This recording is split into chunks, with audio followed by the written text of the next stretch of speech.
Les fables de La Fontaine. Les devineresses. C'est souvent du hasard que naît l'opinion, et c'est l'opinion qui fait toujours la vogue. Je pourrais fonder ce prologue sur gens de tous états, tout est prévention, cabale, entêtement, point ou peu de justice. C'est un torrent. Qu'y faire? Il faut qu'il ait son cours. Cela fut et sera toujours. Une femme, à Paris, faisait la pythonisse.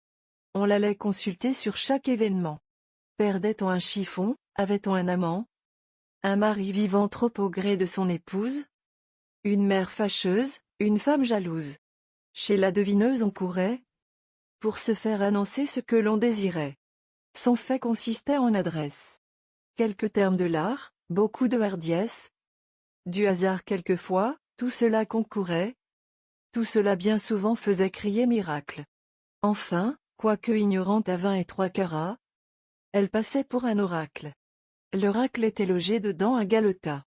Là, cette femme emplit sa bourse, et, sans avoir d'autres ressources, gagne de quoi donner un rang à son mari.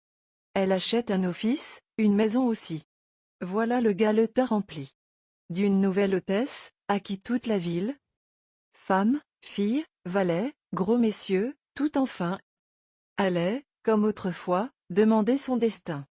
Le galetas devint l'antre de la sibylle. L'autre femelle avait achalandé ce lieu.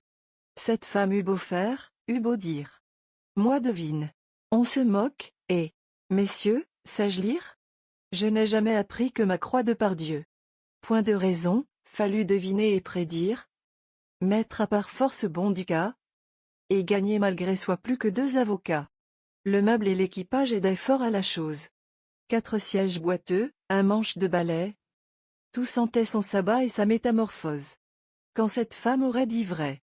Dans une chambre tapissée, on s'en serait moqué, la vogue était passée. Au galetas. Il avait le crédit. L'autre femme se morfondit. L'enseigne fait la chalandise. J'ai vu dans le palais une robe mal mise. Gagner gros, les gens l'avaient prise. Pour mettre telle, qui traînait après soi. Force écoutant. Demandez-moi pourquoi.